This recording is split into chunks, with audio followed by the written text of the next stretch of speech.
Il nous faut réaliser l'objet qu'a en vue le Saint-Esprit dans l'évangile de Jean et dans ses autres écrits, et voir tout simplement ceci. Lorsque la pensée entière et première de Dieu a été perdue, que cette révélation céleste a été abandonnée, et que la gloire céleste s'est retirée, la voie de Dieu pour l'établissement de sa pensée sera de mettre tout à nouveau son Fils en vue. Ce ne sera pas de nous ramener à la technique de l'Église ou de l'Évangile ou de la doctrine, mais ce sera de remettre son Fils en évidence, de présenter tout à nouveau devant les yeux du cœur de son peuple, Christ, dans la grandeur terrible de sa signification céleste et spirituelle. C'est ce que nous trouvons dans Jean. C'est la réponse aux conditions qui existent dans le Nouveau Testament et qui montre si nettement que l'Église est en train de perdre sa position céleste, que toutes sortes de choses s'y introduisent et qu'elle devient entièrement terrestre. Que va donc faire Dieu? De quelle manière va-t-il sauver son dessein qui semble être si dangereusement compromis? Il remettra tout à nouveau son Fils en vue. Souvenons-nous que la réponse de Dieu contre chaque mouvement est toujours dans son Fils, que ce soit un mouvement dans le monde qui aboutisse à l'Antichrist. La réponse de Dieu à l'Antichrist, ce sera Christ dans tout l'éclat de sa gloire. Ou que ce soit un mouvement dans l'Église, en déclin et dans l'apostasie, la réponse de Dieu sera toujours en son Fils.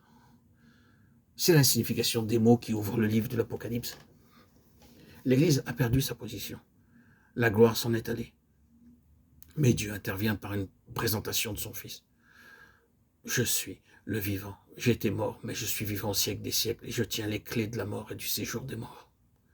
Christ est présenté, et toutes choses sont ensuite mesurées et jugées à la lumière de cet homme céleste, qui tient dans sa main la canne à mesurer. Mais nous n'avons pas le temps maintenant de suivre cela jusqu'au bout. Il nous suffira réellement de l'avoir vu et d'en avoir saisi le principe. Pour Dieu et pour nous, tout est lié à une révélation du Seigneur Jésus, une révélation dans le cœur.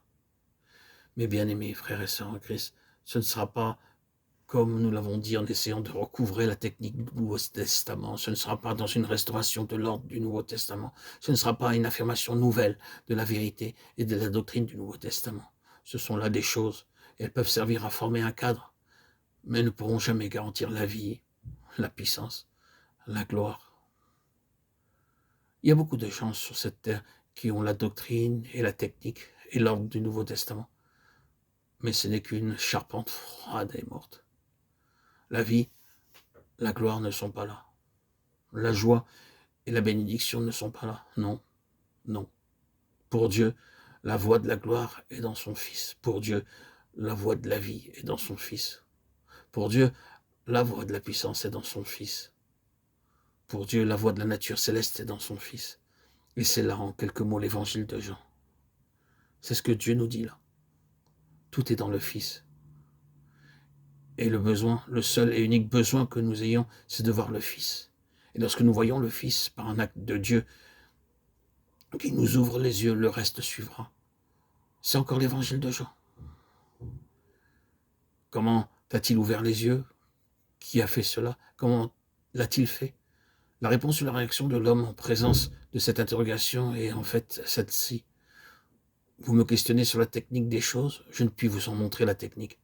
Je ne suis pas capable d'expliquer cette chose. Mais j'ai la réalité, et c'est ce qui importe. Je sais une chose, c'est que j'étais aveugle et que maintenant je vois. C'est la lumière par la vie. En lui était la vie, et la vie était la lumière. Nous ne voudrions pas être simplement en mesure de donner la doctrine de la vérité, de l'expliquer, de la définir complètement. Ce n'est pas la chose essentielle. La chose primordiale, c'est que la vie produit la lumière, et cela dans une révélation du Fils. Et s'il nous faut condenser toute chose, nous aurons ceci. Premièrement, Dieu a renfermé tout ce qu'il est lui-même, et tout ce qui est de lui en son Fils. Et il ne nous est pas possible de connaître ou de posséder ce qui est de Dieu en dehors du Seigneur Jésus, son Fils. C'est une chose bien établie, une chose finale et concluante.